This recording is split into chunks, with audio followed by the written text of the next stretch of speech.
The transcript came, I'm reading it, and I'm thinking to myself, I've never said anything like that. Where is it all coming from? When eventually I got the CDs, I'm listening, I said, what the hell she's talking about? There's nothing like that on the CDs. This is very bad. My view would be that a lot of this is not at a level that it should be used as evidence.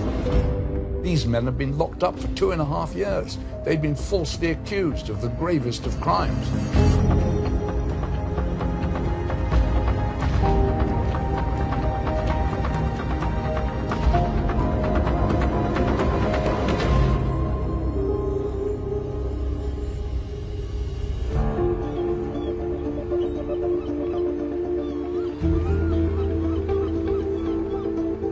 The Charlene Downs investigation was the biggest in Lancashire police history, and we finally had the evidence to bring the killers to justice.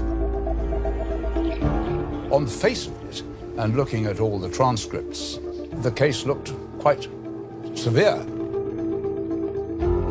I've been a criminal barrister since 1972. You try not to decide that your client is guilty as such, but certainly the evidence looked strong. When I went up to give my evidence, I just glanced across. They didn't look at me, they just looked straight ahead. Mohammed Ravesh, I didn't know him from Adam, but I had Abatiki. I used to see that creep in the nightclubs with all the young girls, and that. There was something about him I didn't like. He was a creep. But he kept winking at people in the jury. There were two people, a man and a woman in the jury, looking over, and that's why I was getting so high rate. And I was like, how do you know he doesn't know them? I do believe that Iyad al-Batiki murdered Charlene, and Mohammed Raveshi assisted in her disposal. Raveshi's been a dubious character, to put it politely, probably since he arrived in Britain. I think he's a dangerous man, and he's extremely clever and extremely manipulative.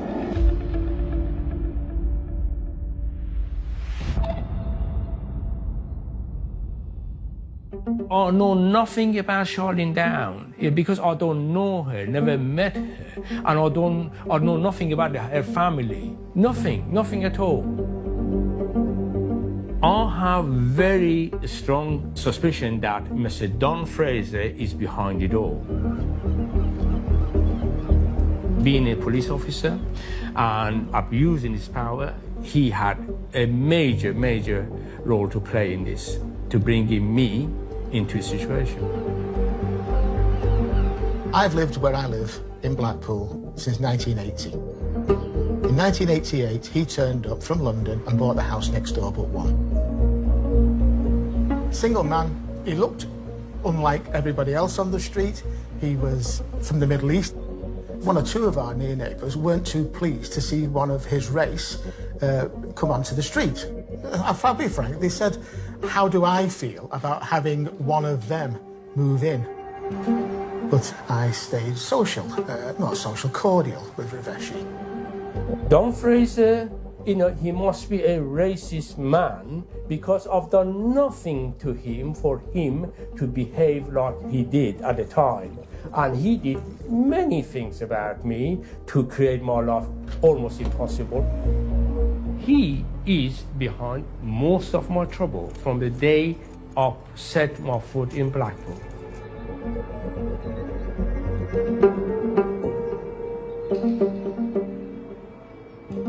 I went to his house a few times that he wasn't home, and his wife, she was talking at some stage to me about the personal relationship, the fact that Don is always working.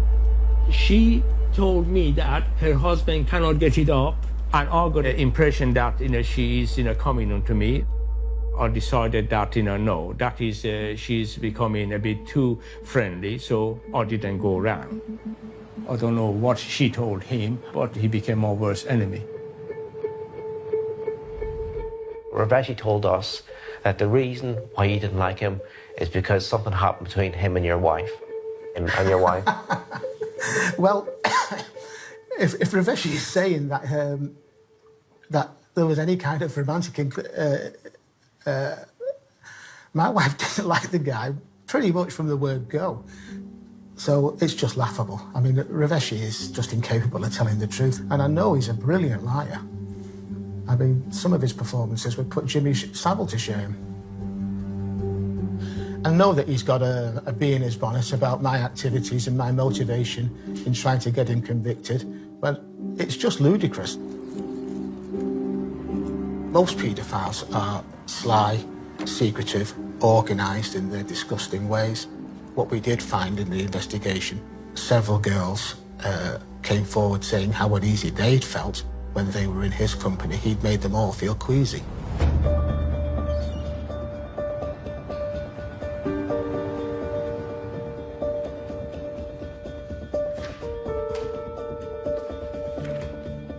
All of the investigators were disgusted by the information that was coming into the inquiry. I had a young daughter of the same age as when Charlene went missing, so, you know, to me, it was sickening. I do believe that Mohammed Raveshi had a very unhealthy interest in young white females. He was certainly the brains of the partnership, smug, arrogant, self-assured, dickhead. And similarly, he had Albertiki, very much the same too.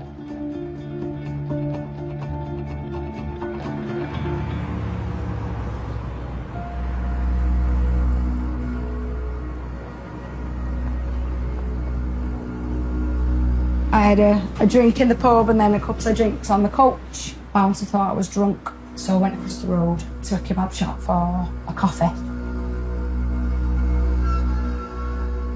And then the next thing, I know it was early hours. I woke up and I was naked in a bed. No idea where I was. I don't know how I got up the stairs. I don't know how I got in the room. I don't know how I got in the bed. There must have been something in my drink because I don't remember anything. The police told me that I had Albertiki rape me. They told me that there were cameras in the house and that they'd seen everything. Don Fraser and Jan Besson interviewed me a lot on a lot of different occasions. They told me he'd killed Charlene Downs and that they were going to get him because of me. That was how they were going to do it. They told me that that was what it was for.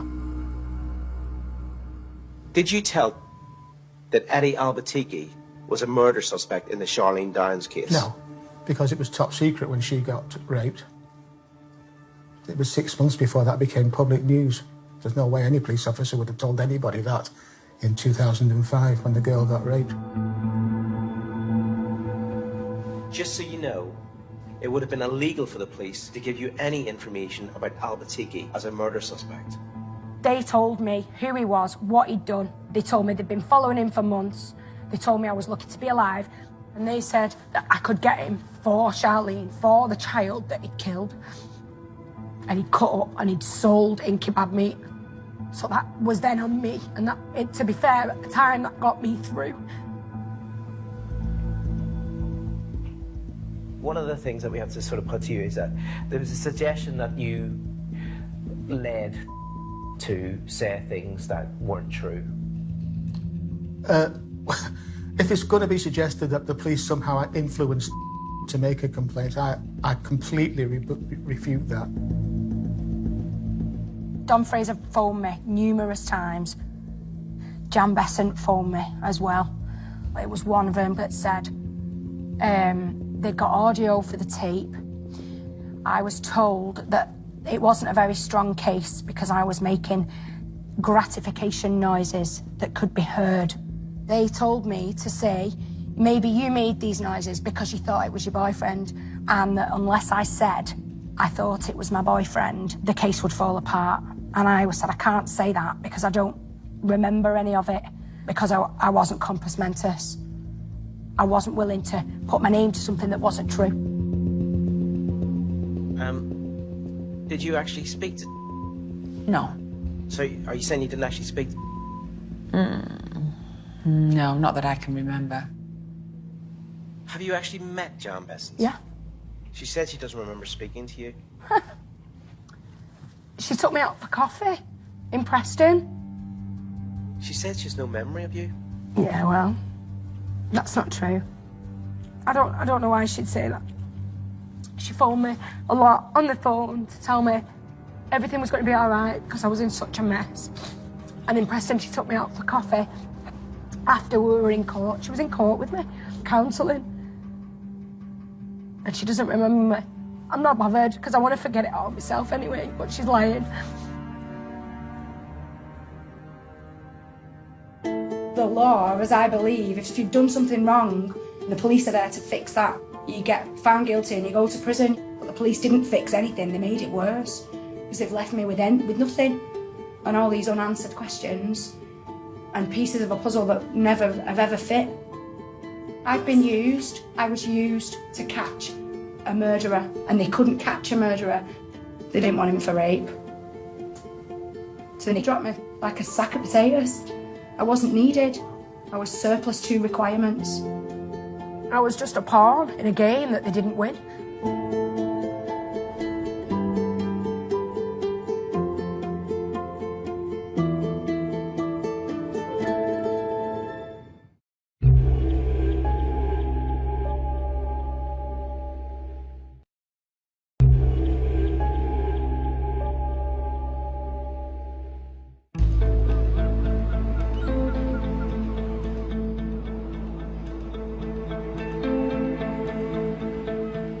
The police were desperately trying to get other evidence against both men in order to try and bolster up their case against them.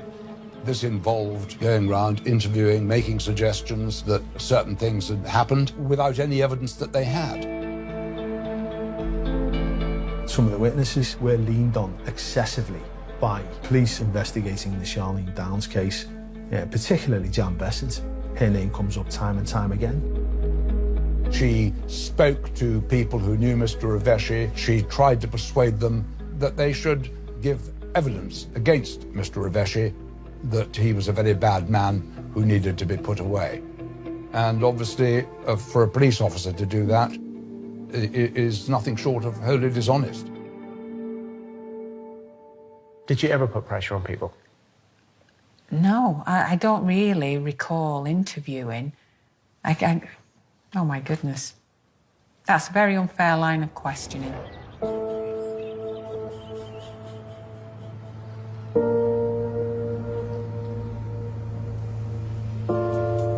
The police were out to get him. They picked me up from school one day. It was absolutely horrible. I was just a kid, I was only 14. They questioned me for hours and hours. It was Jan Bessent. She was shouting and screaming at me, "We know he's a pedo, tell us he's assaulted you or we'll lock you up." I remember Jan Bessent slamming her hands on the table. She was really, really angry at that point. They said they would let me go if I told them he'd sexually assaulted me, but I just wasn't going to say something that wasn't true.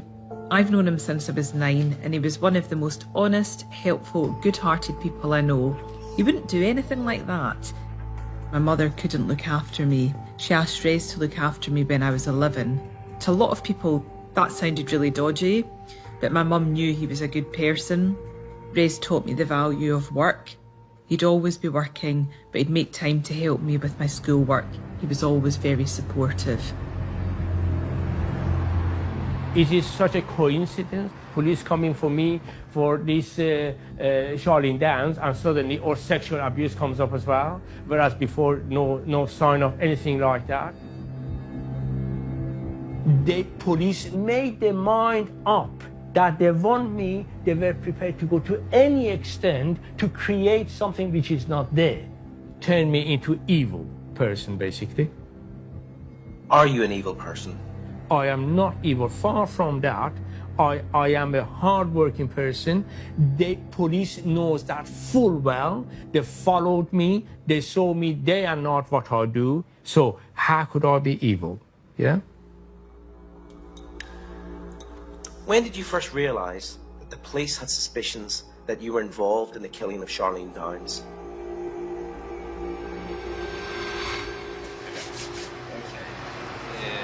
Can you see me properly, yeah? So my name is Rez Raveshi. This is my property. Yeah. So I'm just filming this one because the police has done some search for the past 6 days. So we're just going to keep this as evidence. Could you please follow? It was about 7:30 or 8 in the morning. Suddenly, police come in, knocking on my door. Hundreds of them asking me, "You Raveshi?" I said yes, and we coming to search your house. It seemed to me that he removed the carpet. And then it was towards the end of that day that I found out what it was all about. Nice laminated floor, which you can see, they ripped it all off.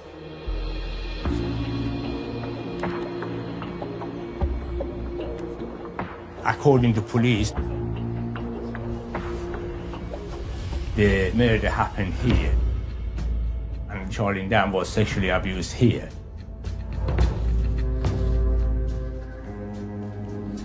So these are photographs taken of the inside of Mohammed Raveshi's house on Hornby Road.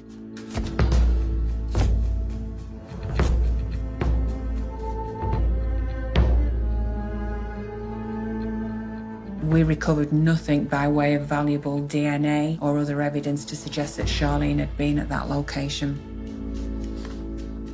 It was disappointing, but that said, we did then move on to insert covert recording equipment inside Raveshi's home address.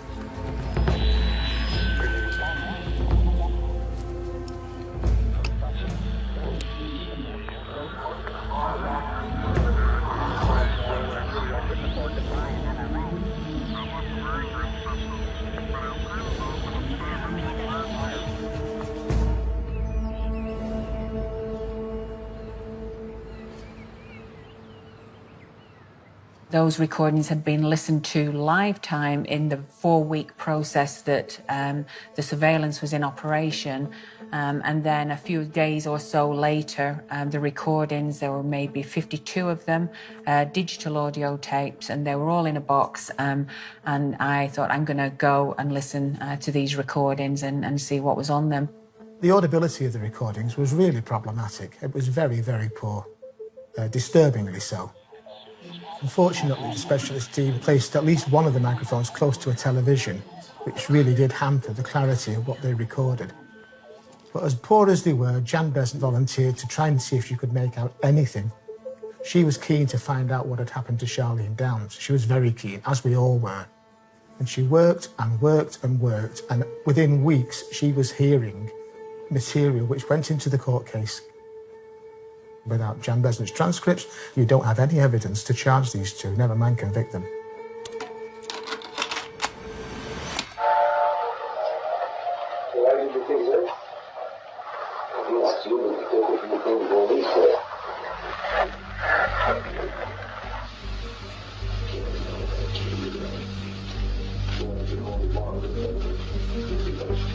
I listened to those tapes for 18 months. I knew them inside out. I was given expert status so that I could deliver the evidence at court on behalf of the prosecution to identify those key and incriminating conversations that implicated both Raveshi and Albertiki. This was probably one of the key conversations. Raveshi is clearly feeling the pressure and the stress of the investigation. Just with everything, so the food, obviously they won't call something, So, I mean, yesterday morning, I thought maybe something is on. I'm going to something good on that. It's something not happening. The transcript came, I'm reading it, and I'm thinking to myself, I've never said anything like that. Where is it all coming from? Initially, I thought maybe they tried to get somebody to sound like me to record it, but when eventually I got the CDs, I'm listening, I said, what the hell she's talking about? There's nothing like that on the CDs.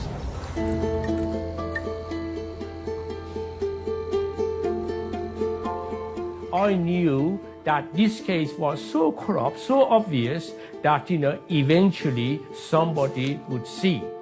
Obviously it's frightening at the time that you're going through it. Luckily, I'm a sort of person, very strong character. I would not sit back till the day I am actually outside. I would work as hard as ever. I was up to 2, 3 a.m. studying all these recordings, creating various charts. Every hour or so, the prison officers come and check, and they will say, Mr. Roberts, you get some sleep. I said, no. I am determined to get to the bottom of this case.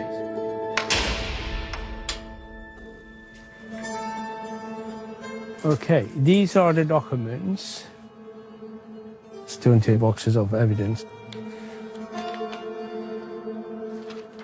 I was trying to go charge after charge, get into the bottom of this case to make it easier for me to explain to my solicitor. We had consultations with him in Preston Prison during the course of the trial. It was one of those cases where, as he delved more into the evidence, more into his background, more into what had happened, the allegations that were made against him and what he was supposed to have said on tape simply didn't add up.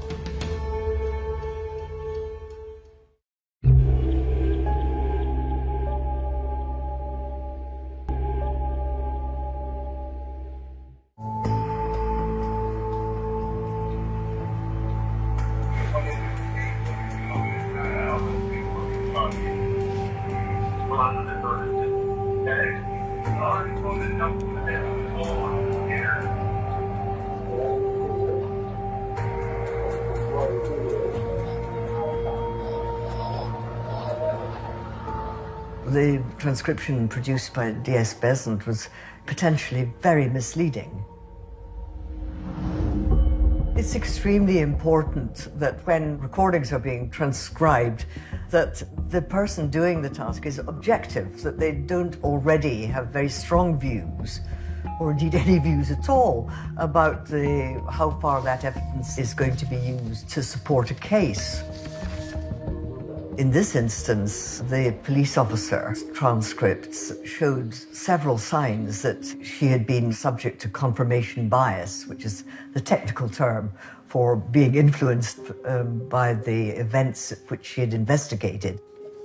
The fact that D.S. Besant had been one of the main officers in the case, collecting the evidence, making arrests and doing interviewing, meant that she could not possibly produce transcripts in which confirmation bias was not going to be a factor. She would be affected by what her theories were as to the case. You're not going to be here burial place on this, actually. There's no way. Because I don't think it's there. Yesterday morning, I thought maybe something is on. It's not burial place. I think he's saying I go out and check as quick as I can. Or, that's I put in brackets.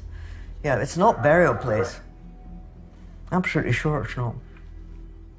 Burial is 3 syllables. There are no 3 syllables there, even taking that guy's accent. Yesterday morning, I thought maybe something is on.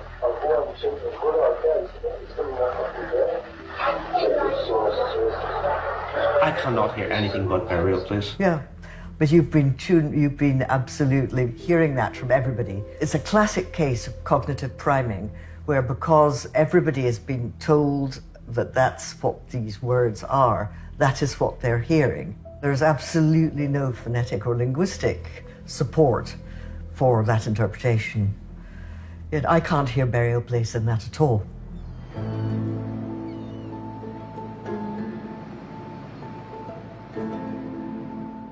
This is the first time I will have heard this, with the content of these tapes in a long, long time. It's a blast from the past. I still believe the same what they said in the transcripts.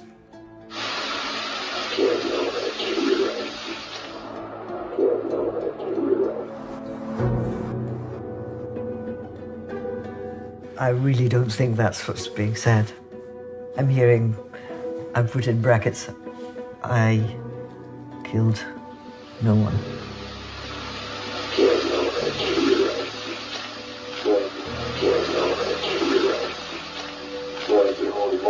There's a sigh, and then, why do you think you killed her here? I was just angry, killing.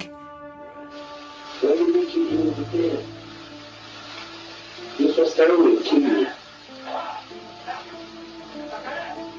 Now that, I think, may be clean. Why do you think she cleaned in here? Or why do you...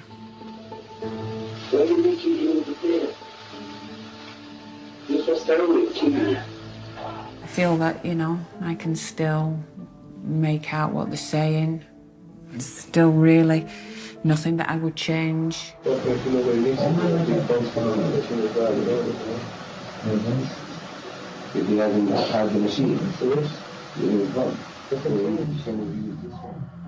Just telling them the axe and now you have to die is in the background. They are discussing big bones. Whether we're talking about media that's in the background, whether there's a program talking about axes and dying, or whether they're talking about this case is something I can't answer. She hasn't transcribed any of the stuff that's going in the background. And it's not a full transcript, it's a summary of what she has decided. In fact, they're all summaries. It's edited evidence. It's been redacted, pre-redacted by Jan Besant. When these tapes were first played in court, it was a horrific moment for the family. They were led to believe that they were listening to conversations about how their own daughter met a horrible death. And that leaves you stunned. We had monitors in the court and together with the conversation when it was played, there was a ticker tape that ran underneath it with the subtitles of what the transcript said. The last one, the last big one, and then it was cut off which was And the stuff that came out in that court, I just couldn't believe it. The stuff that came out was just horrendous.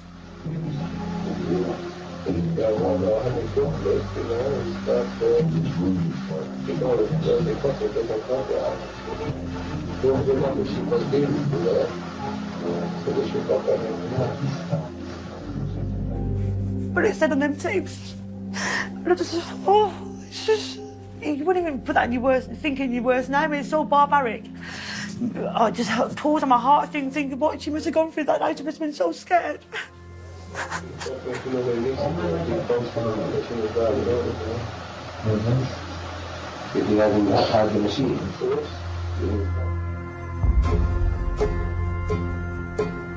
When the line about Charlene being cut up and put into kebab meat came out during the court case, tabloid news desks went crazy for it. They went absolutely mental for it.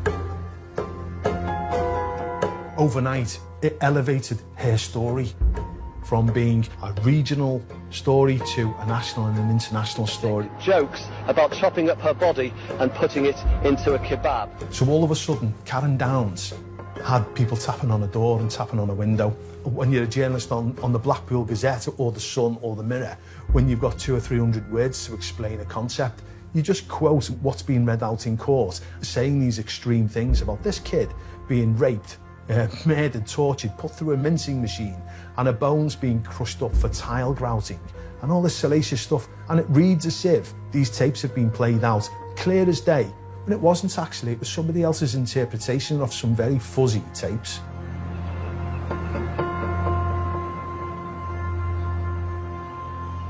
When you heard stories about how Charlene was murdered, that she went into the kebabs, what was going through your head? What did you think of the transcript? I've never heard anything from anybody's mouth, anything like that coming out. She went into the kebab. Where it came from? Who says that? There is no mention of anything like that. The only time that anything like that was mentioned was one day I said, I know who is behind it. This David Cassidy behind it. And said, you need to fucking kill him and put him in a kebab. So I know who's doing it now. That guy called Dave, the fucking ugly, fat, short, fat. I think I've seen him. Kill him and chop him up and dispose of him. I did it then. I did it. You got kebab shop, you sell know, it. I know. That's it. Yeah, mix it with a fucking kebab. Make some money for I know. That's true. Yeah. There was no evidence that Mr. Raveshi had ever known Charlene Downs. There was no evidence to connect him with her in any way whatsoever. All they had was the hearsay evidence of David Cassidy, David told the police that he had had a conversation with Al-Batiki's brother, Tariq, and that Tariq said that he knew that a young English girl had been murdered and Al-Batiki and Raveshi were involved. Tariq gave me the full story of everything what happened. He came down in the morning and he said there was blood everywhere. Everywhere. He said to me, Charlene was in a freezer next to one of the takeaways.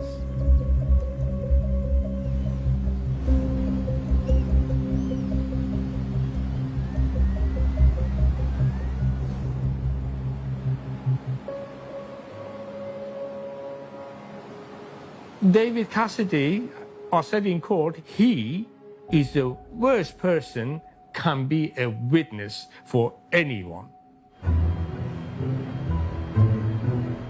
I knew David Cassidy in 2003 when I bought a kebab shop.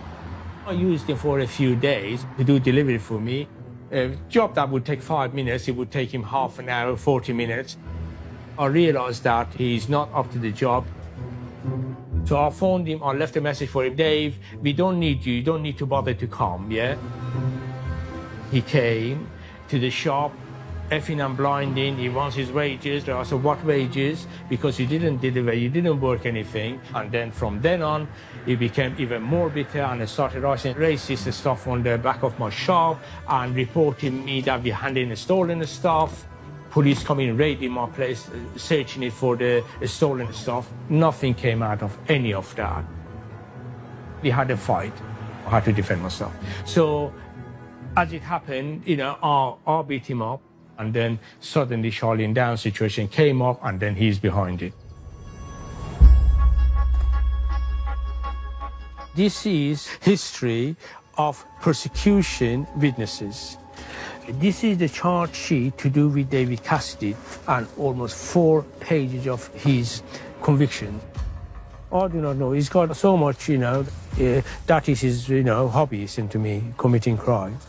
That's what amazes me. Somebody like him that police know better than anyone else, they're basing the whole case on him. It is absolutely crazy. It's absolutely stupid.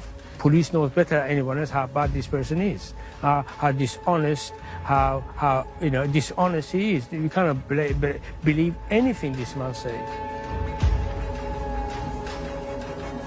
David Cassidy, the Mr. Fraser, he seemed to be all this bitter person, suddenly becoming like a gang. You know, I don't understand how they come together. That is something that, you know, I'd like to know. How this story came about, for them all get together, all these my worst enemies. As time went on, there were more and more problems arising. The case obviously hinged upon 2 fundamental pillars, one being the flawed transcripts of many, many hours of secretly recorded conversations between the 2 suspects, and the other being hearsay evidence for David Cassidy.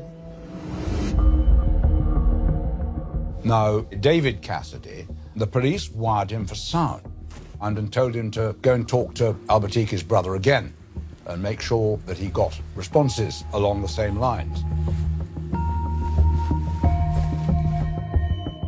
The counsel for the prosecution were told consistently that those tapes no longer existed. We made a written request to the police to say, look again into the question of these tapes. And sure enough, and much to everyone's amazement, the tapes came to light. And they drove a coach and horses through his account. There were about 10 or 11 discs, as I recall, one of them having a really severe scratch from the centre to the periphery. The scratched one I brought to the attention of the Crown Prosecution Service, and the CPS, dutifully enough, invited the defence lawyers to go and listen. I didn't expect that they'd be able to hear anything. It was scratched. When the lawyer sat down and the expert produced his own machine and he played it, and I heard, as they did, and the lawyer for Raveshi literally punched the air. You've told me things when you were mad with Eddie and Raz and that, but... What is it? You said to me that she was chopped up. What means chopped up? Caught. Who? You. Honestly, you did. Tarek, outside there. You pissed me off. Imagine I'm coming to you and I say, you told me I'm pedophile. I never say it. I must have got the wrong end of the stick. Did your heart sink? My heart sank. To say my heart sank is an understatement. I just couldn't believe what I was listening to. Albatiki's brother completely denied that any such thing had happened to his knowledge, and indeed denied that he'd ever had a conversation with Cassidy along those lines. What did you tell me out there? When I was there, dickhead, don't fucking put something I never fucking speak about it. You dickhead, you start to put the shit everywhere. No matter what happened, you want to blame us because you hate him. It was horrifying. A huge investigation into the murder and disappearance of a 13-year-old girl had just gone, vanished.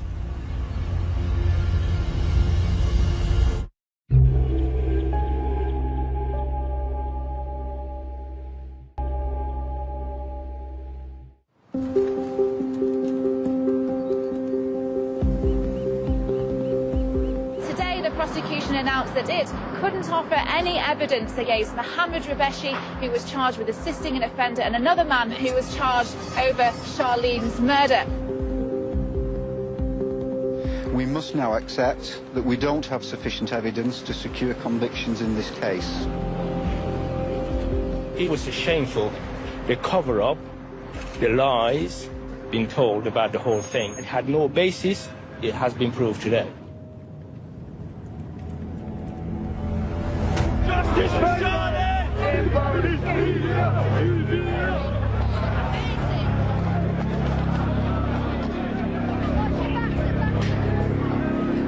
Oh God, that was terrible that day. To see them walk free. Oh, I could have literally have told him sorry, but I could. Sorry. It's the way I felt that day. We all did. It was horrible. I still believe they're guilty to this day. I think it's no more than a gifted act.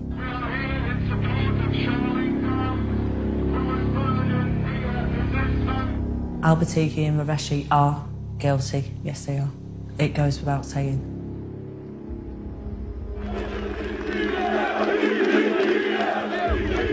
The EDL and the BNP, they seized on the popularity of grooming gangs, nationalism and xenophobia. First of all, I would like to thank all of the EDL and Casuals United for making today possible. Charlene was let down by the police and CPS. The English Defence League, the BNP, they were supporting us. They were going out demoing and supporting Charlene. I was just so grateful for any help that I could get. The EDL Casuals are the police force for Charlene's justice.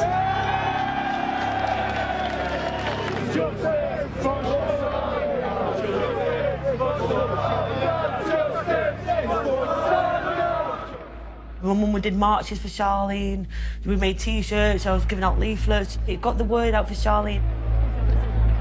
Is that we will continue to return to Blackpool until this case is reopened. To Blackpool, I will always be the one who murdered Charlene down.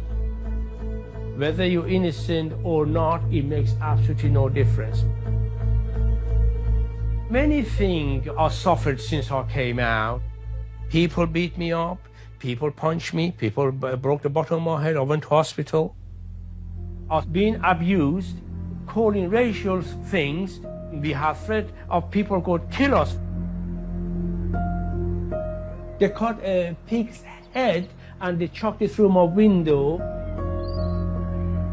All the rumors they created around me, obviously people became encouraged to break into my house. They just destroyed my house, really. Everything that I had, it seemed to be disappeared.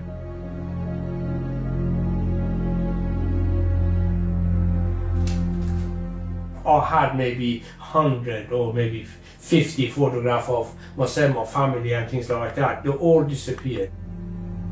That is the only picture that I have with me. Not only did they destroy almost my future, they destroyed my past as well.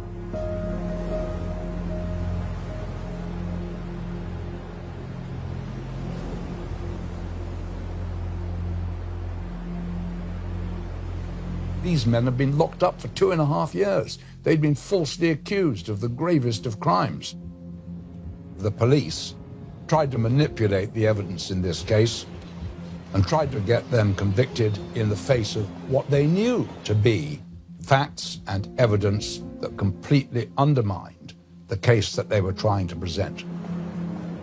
If one puts all the failures of the police together, there is scope there to suggest that there is more than incompetence to it, but I'm not prepared to say that. But certainly, to my mind, there was just one item of incompetence after another.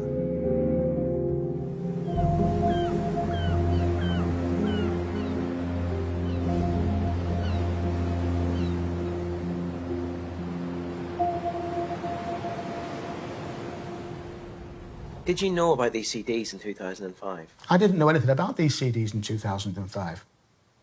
But they've gone into the system in 2005. That's what I'm told by the IPCC report, yeah. I don't know. I've no memory of it. Why would I have no memory of it? So what do you think happened? I haven't got a clue. I'm just utterly baffled by how all this has happened and why. Somebody, using your account, has registered those CDs as irrelevant. It could be the case that someone had access to my keyboard and it would have been a malicious act. They would know they're doing something wrong, could have accessed my keyboard and made stuff that I didn't know about irrelevant, therefore taking it away from my attention. It would never fall to my eyes.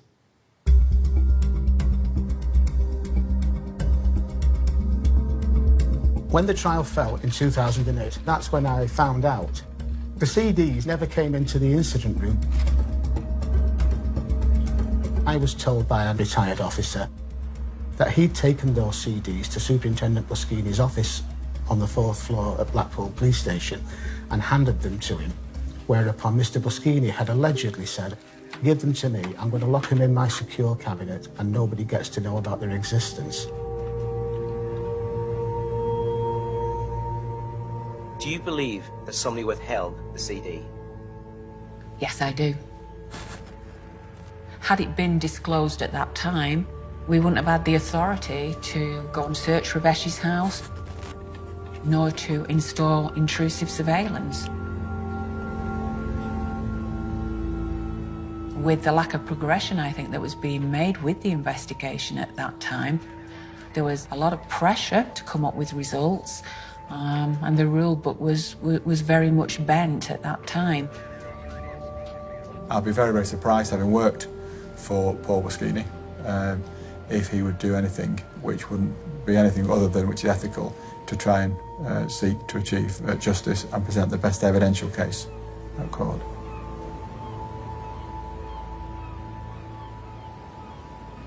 Who do you think killed Charlene Dines? The only thing that I can think from what I know now, one needs to look very closely to family. The family members, and people who are related to the family, friends or relatives or whatever. That is, if I was police, that's where I would look at.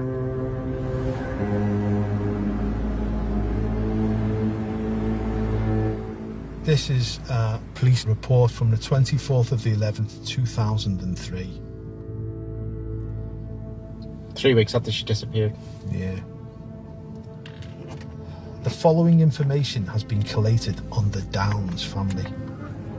With regard to the above report as follows. Myself and DC12 have been making inquiries into the activities of the above family, specifically the possible sexual abuse of the children by suspected and convicted sex offenders. It is thought that this abuse is occurring with the knowledge and the consent of the parents of the children involved.